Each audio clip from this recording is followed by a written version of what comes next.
ආයිබෝවන් ගිවතුවගාවයි නිරෝගී දිවියයි සුබ උදෑසනක් වේවා. ඒ වුණාට දැන් 12ටත් කිට්ටුයි.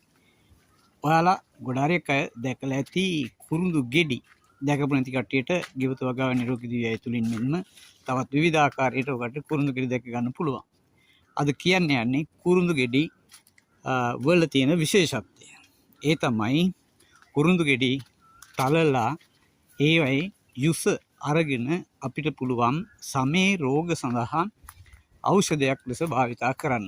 කුරුඳු ගෙඩි දැකලා නැති කට්ටියට කුරුඳු ගෙඩි ටිකක් පෙන්වන්නයි හදන්නේ. මේ තියෙන්නේ පීදිච්ච කුරුඳු ගහක්.